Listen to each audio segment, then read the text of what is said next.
Hello, and welcome to Revolutions. Episode 10.29, Bolsheviks and Mensheviks. We ended last week with the editorial board of Iskra voting to move their headquarters to Geneva in advance of the Second Party Congress of the Russian Social Democratic Labor Party, which was now scheduled for July 1903. Though there was tension between the old guard of Plekhanov, Zasulich, and Axelrod, and the new guard of Lenin, Martov, and the other guy, they still formed a united front as leaders of the Iskra faction inside the larger social democratic community, and they were all anticipating that the coming Congress would be the moment when their vision for the party became the vision for the party. But right on cue, our old friend the entropy of victory is going to come along and cleave them in twain, resulting in one of the most famous political party splits in history. The prologue to this historic split came just before Iskra moved to Geneva, and the prologue is called the Bauman Affair. The Bauman of the Bauman Affair was Nikolai Bauman, considered by Lenin to be one of his best and most reliable agents supporting Iskra in Russia. But Bauman came with shameful baggage.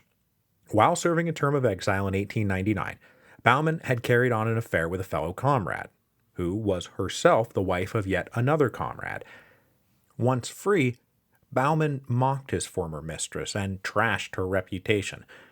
The social democratic community was not large, and this trashing of her reputation was traumatizing and humiliating, and she seemed to receive no defense or support from her fellow comrades.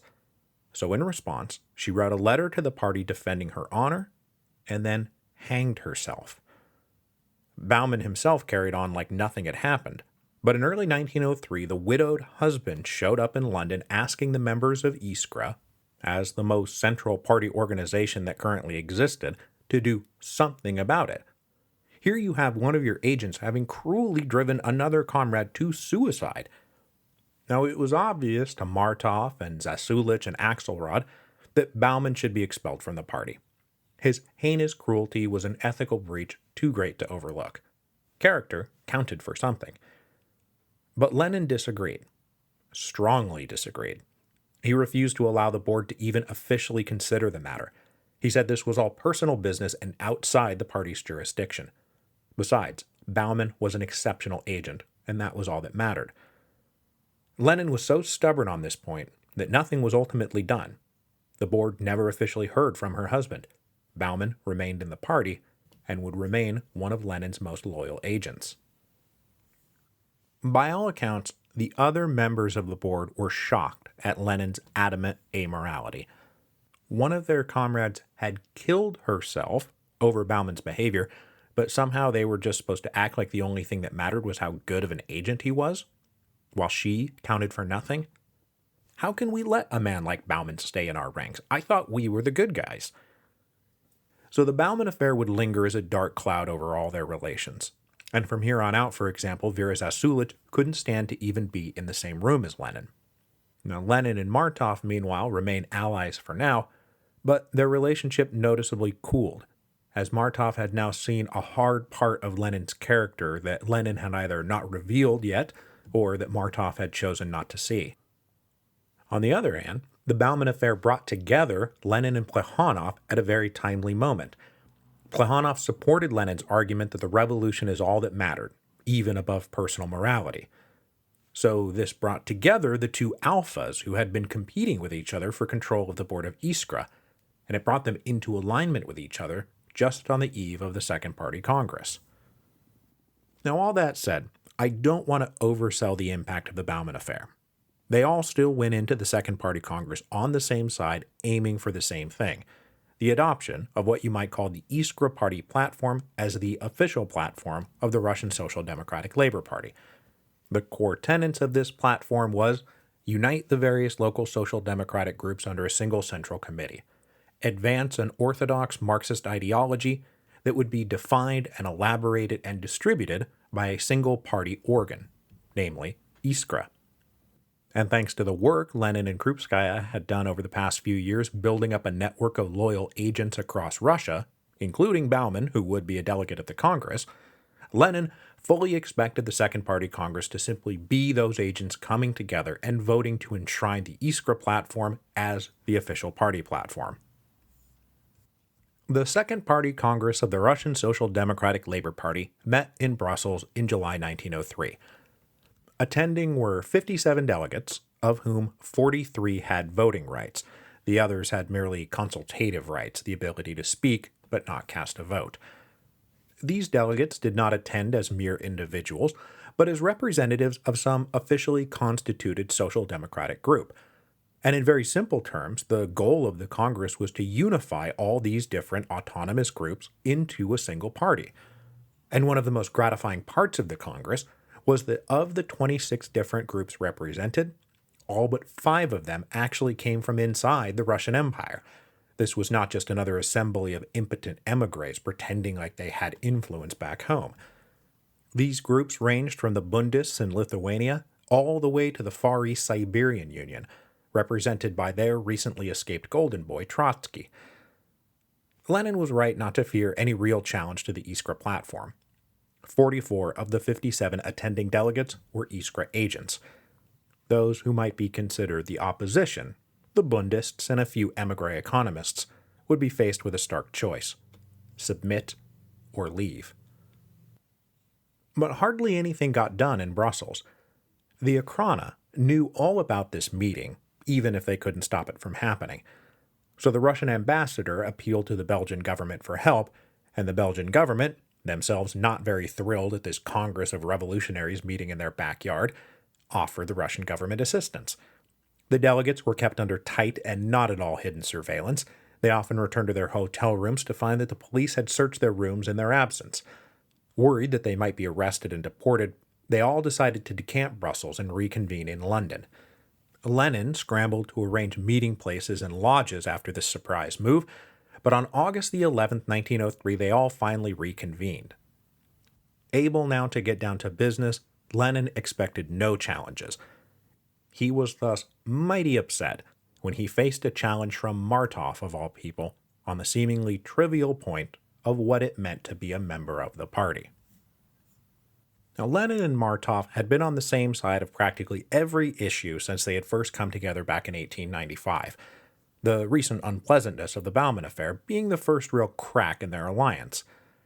But when the definition of party membership came up for debate on August the 15th, the two old comrades found themselves on opposite sides of a practically invisible line. Lenin's suggested formulation for membership is that you needed to support the party program, support the party materially, and personally participate in party organizations. Okay. Martov's counter formulation was that you were supposed to support the party program, support the party materially, but merely engage in, quote, regular personal assistance under the direction of the party. To illustrate the difference, Martov described a university professor who might wish to be a member of the party, but who could not publicly participate in a party organization for fear of losing his job. There was no reason that the party should reject such a candidate. But hidden in the apparently trivial distinction between personal participation and regular personal assistance was a much larger disagreement about where the party was and where it was going. Lenin believed that it must remain a closed organization of full-time dedicated revolutionaries, so he wanted a narrower and more restrictive definition. Martov, on the other hand, was willing to be more open and inclusive. But to be very clear, Lenin was not arguing for some people's will-style hyper-elite vanguard party, nor was Martov saying that the mere fact of claiming membership would be enough to confer membership. The difference was smaller than that. But there was a difference.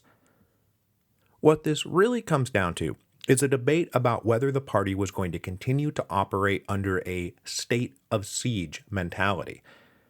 Facing the threat of economism and revisionism and legal Marxism, Martov himself had fully supported building up the Iskra group using some pretty sharp-elbowed tactics that demanded disciplined agents inside Russia who followed orders and who committed every waking moment to the struggle.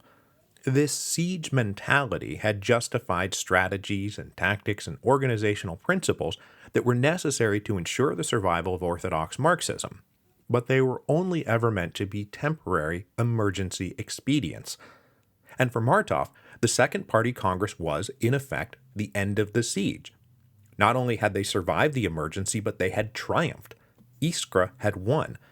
So it was time now to return to normal order and return to their larger long-term goals, building up the party rolls and recruiting as many new members as possible, which would naturally require flexibility and a more inclusive definition of party membership. But for Lenin, the state of siege was nowhere near over. It might even, in fact, be a permanent way of life until the revolution was won. The emergency had not ended. The emergency would not end until the revolution was won. So they still needed a ruthless, centrally directed organization of hyper-disciplined full-time agents. Basically, Martov is saying it's time for us to open our hand, and Lenin is saying no, we need to remain a strong fist. That only a strong fist is going to smash the Tsar. So the delegates proceeded to debate the two proposals and take a vote. And much to Lenin's great annoyance, Martov won the point. Martov's open hand beat Lenin's closed fist 28-23. Lenin was doubly furious that aside from Plekhanov, the other members of the Iskra board, as well as everyone's favorite protege Trotsky, voted against him. Now Martov did not realize how pissed Lenin was about losing this vote, because for Lenin there was no problem. They had had a difference of opinion about a point, both of them held their opinions honestly, there had been a debate and then a vote, and Martov had won. That was how it was supposed to work. And certainly Martov did not anticipate that this was the beginning of a larger breach, especially because in the next two big showdowns of the Congress, Martov remained right by Lenin's side as they completed the consolidation of the party under the Iskra platform. And that brings us to the fate of the Bundists, represented at the Congress by 6 delegates, led by Martov's old comrade and mentor, Arkady Kremer. The Bundists put forward a motion to define the Jewish Bund's relationship with the larger party. Specifically, they asked to be recognized as an autonomous subgroup with their own elected central committee. They also sought recognition as the sole representatives of Jewish workers. And much to Kremer's dismay, Martov himself led the charge rejecting the Bund's demands. Martov's point was that they were founding a single party. That was the point. So, despite their honest intentions and obvious organizational success, the Bund could not maintain themselves as some mere federated part of the whole. They either joined the party and submitted to the Central Committee or they did not. And there was a precedent at stake. If the Jews were allowed to have the Bund, then what was to stop the Poles or the Ukrainians or Lutherans or any other subgroup from demanding their own autonomous position? That would defeat the purpose of unification, and they would be right back to being a mere loose federation rather than a single party. Martov also rejected the idea that the party should have to go through the Bund as some kind of cultural intermediary if they wanted to appeal to or recruit Jewish workers, who were, after all, according to Marxist orthodoxy, workers who happened to be Jews rather than Jews who happened to be workers. Joining Martov against the Bund was Trotsky, who leveled his own razor-sharp invective in saying that as a Jew, I reject what the Bund is trying to do, not for the least reason that the socialist revolution is meant to erase the cruel and irrational distinctions between Jew and Gentile, so we can't very well enshrine that distinction inside our socialist revolutionary party. Unwilling to surrender himself and the Bund to outside control without any autonomous rights, and feeling mighty abused by his former friends, Kremer and the 5 other Bundist delegates walked out of the Congress. Then, right on the heels of driving out the Bund, Lenin and Martov and their allies moved on to clearing out any lingering vestiges of economism. The Congress voted 2 measures that were directly aimed at the economists. First, they defined Iskra as the sole editorial organ of the party, and second, they voted that there would be one single foreign league for all émigré members of the party. Since there were rival papers and non-Iskra-aligned émigré groups who advocated economism, it was not lost on the 2 economist delegates that these measures were designed to establish unchallenged orthodox supremacy inside the party. So the 2 economist delegates followed the Bundists out the door. And now we come to the real turning point of the Congress. The Bundists and the economists had all voted with Martov on the membership question, and when they walked out the door, they carried Martov's majority with them. As soon as they were gone, Lenin knew that he now controlled a loyal caucus of voters who would vote with him no matter what, and he was not afraid to immediately take advantage of his newfound majority on two key issues: the composition of the three-person Central Committee who would control the party inside Russia, and the composition of the editorial board of Iskra, who would define the ideology and policies of the party. So on the very night after the walkout of the Bundists and the economists, Lenin convened a caucus of his loyal voters where it was agreed that the next day they would elect 3 loyal comrades to the Central Committee and, more provocatively, purge Vera Zasulich, Pavel Axelrod, and the other guy from the board of Iskra. Martov caught wind of this caucus and tried to address the group, but he was denied entry. Having been in lockstep with Lenin every step of the way, Martov was now literally on the outside looking in. The next day, Lenin went ahead with his plan. The proposal to drop Zasulich, Axelrod, and the other guy from the Iskra board triggered shocked commotion. Now, it was presented as a matter of efficiency and more accurately capturing the working reality of the paper. Zasulich and Axelrod in particular did not contribute much to the process of publishing Iskra, which was true. But unceremoniously dumping them like this seemed heartless and disrespectful. Axelrod and Zasulich had been fighting the revolution since Lenin had been in short pants. They had helped found Russian Marxism, and now they were being treated like dead weight to be simply tossed aside. And given the recent personal divisions on the board, it was not hard to take all of this as a power grab by a vengeful Lenin looking to consolidate control over the paper and the party, purging those who stood in his way. Equally shocking to Zasulich and Axelrod was that Plekhanov backed Lenin up. The new board would be composed of just Lenin and Martov and Plekhanov. The delegates who were not in on the plan rose in shocked opposition, but no amount of shouting could change the math of the vote. Lenin had the votes, and the final tally in support of his motion was 25-2, with 17 delegates abstaining in protest. This marks the real epicenter of the split in the party. Now, Martov still had a place on the Iskra board, but in solidarity with his purged friends, announced that he refused to serve. He could not believe the shameful way this had all unfolded. Others, including Trotsky, agreed with Martov. How could Lenin be so callous towards honored comrades? It was disgusting on a personal level. And on a political level, again, it was not hard to see this as Lenin ruthlessly taking control of the party.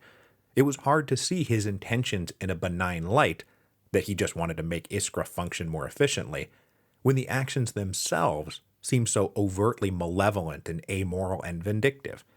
Especially because at the same time, Lenin's caucus also selected 3 comrades personally loyal to Lenin to serve on the Central Committee. After these final votes, the Congress's official work was done, and they dispersed. And though united on paper, and with an organizational structure and leadership committees in place, in reality, they were now sharply divided. The entropy of Iskra's victory created 2 new factions, known forever after as the Bolsheviks and the Mensheviks. These famous party labels come to us thanks to Lenin's adroit understanding of politics, because Bolshevik basically just means the majority, while Menshevik means the minority. Lenin took his victories at the end of the Congress as an opportunity to label himself and his supporters the Bolsheviks, while labeling Martov and his allies merely the Mensheviks. The great irony, of course, is that Lenin's Bolshevik quote-unquote majority only existed at one very specific moment in time.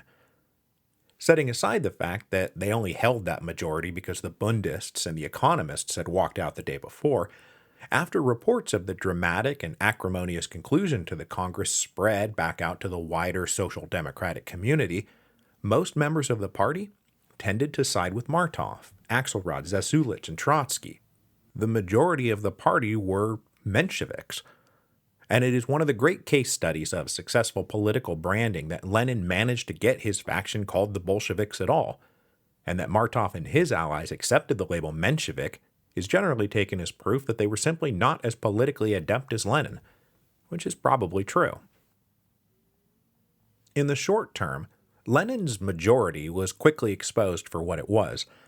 The months after the Congress saw the Mensheviks boycotting Iskra and threatening to ignore the Central Committee of the party altogether, challenging their legitimacy on the grounds that they had been put in place by something of a coup staged by Lenin and his cronies. In October of 1903, the Foreign League of the party held its first meeting as the sole émigré wing of the party, and all the émigré leaders were there. This time Martov commanded a majority, and he received plenty of support for his denunciations of Lenin's tactics, behavior, and vision for the party. Plekhanov had come to regret his support for Lenin at the Congress, and he had believed supporting Lenin's hard line would result in a stronger and more unified party, and instead he had badly divided them all. Lenin was now accused of being a Robespierre leading a Jacobin coup. And in November 1903, Plekhanov told Lenin he was going to publicly invite the purged members back onto the board of Iskra. Lenin could either accept the return to the status quo or resign. Recognizing that the bulk of the party members would support Plekhanov, and that the return of these members to the board meant that his position would be nullified, Lenin resigned from Iskra in December 1903. He had done more than anyone to make Iskra what it was, and now he was out. Just a few months earlier, it seemed like Lenin had completed a personal takeover of the party, and now he had no official position or rank to speak of. It was now Lenin's turn to feel angry and aggrieved. He argued, not unjustly, that it was he, not the Mensheviks, who was the victim of a coup. All he had done was propose motions to a duly convened Congress of the party and then won a majority of the votes. He had broken no rules, there had been no tricks, he had observed the rules of order. Everything had been done out in the open and after a free debate. For Martov and the Mensheviks to now insist that all this be undone simply because they didn't like the outcome was ludicrous. The party can't operate like that. And Lenin kind of has a point here. They were accusing him of being authoritarian, when they were the ones trying to go outside the rules to reverse the majority decision of a party Congress.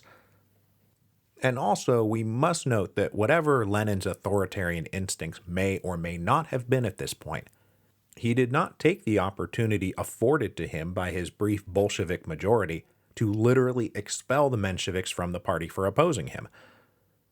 So Lenin is basically saying, and I'm paraphrasing here, you accuse me of orchestrating an authoritarian purge. Yet, such a purge never actually took place. All I did was drop the least active members from the editorial board of Iskra and elect some comrades in good standing to serve on the Central Committee. And now you're freaking out and boycotting the Central Committee and Iskra. So who is in the wrong here? What exactly is the problem? But clearly there was a problem. A big problem. And so we'll wrap up today trying to make some sense of this Bolshevik-Menshevik split. Now, lots of people, then and now, look at all this arguing over membership rules and who sat on an editorial board, and concluded that these are just excuses to cover a naked contest for personal power. That the issues and principles didn't matter. This is just about a fight for who personally controlled what committees. Lenin wanted to be in control. His rivals also wanted to be in control. The exceedingly minor points over which they split prove that this was not about what or why or how, but who. And while this is true, I think it can be taken too far, because there was a difference in principles. Are we inclusive or exclusive, wide or narrow, disciplined or flexible, a party of people or an organization of professionals? Or do we have an open hand or a closed fist? In the months that followed, everybody traded essays in the underground press that elaborated some of these divisions, and Axelrod in particular wrote a long essay about the necessity of transitioning from an intelligentsia-led organization to a proletariat-led party. So there were ideological and organizational principles at stake, at least at the beginning. But the thing is, ideological and organizational principles were not the only principles at play. It seems pretty clear, at least on the Menshevik side, that the thing that really upset them was the moral dimension. Lenin's unscrupulous ruthlessness offended them.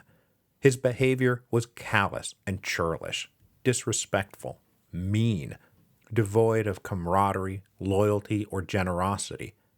In a word, unprincipled. They associated such cruel and ruthless amorality with the despotic czar and the exploitive capitalists. It's why they're the bad guys. They don't care about people, but we do. That's why we're the good guys. And at a minimum, we have to at least care about each other. Character counts for something. Lenin said such sentimentality was a sign of weakness. Well, they disagreed. And how can you really trust Comrade Lenin if you know that he'll chuck you overboard if he thought it would bring the revolution one day closer? Now, of course, we should stop for a moment and ask where Martov's generosity of spirit and loyal camaraderie were when he led the charge purging the Bundists and the economists from the party. But the point is that when they now talked about what had split the Bolsheviks from the Mensheviks, these issues of morality and honor and loyalty were front and center, and those too were principles that were at stake.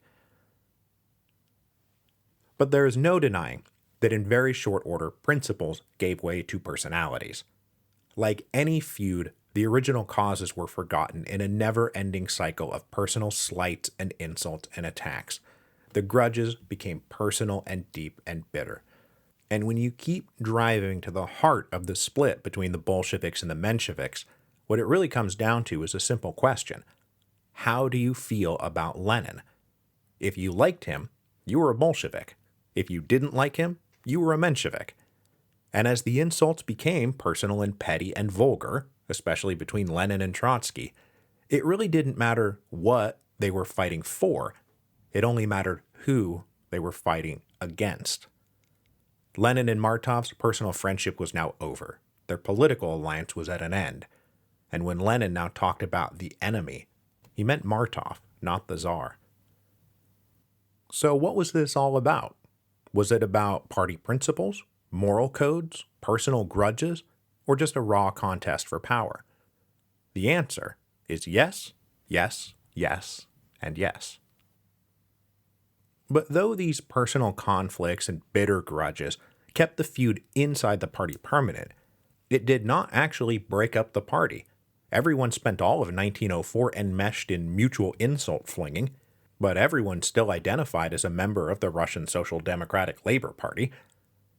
And this is because, though their differences loomed large under close magnification, with a wider lens, they were all still on the same side, standing opposed to the Tsar, of course, but also against liberals, revisionist Marxists, anarchists, and the neo-Narodist SRs. And next week, we are going to return to those neo-Narodist SRs as they organize their own national party to achieve their own ends by their own means, almost none of which aligned with the members of the Russian Social Democratic Labor Party. But after this, there won't be any time left to organize, because in February 1904, the Russo-Japanese War is going to get going. And then after that, suddenly, the revolution they had all been waiting for and planning for and organizing for and preparing for their whole lives was at hand.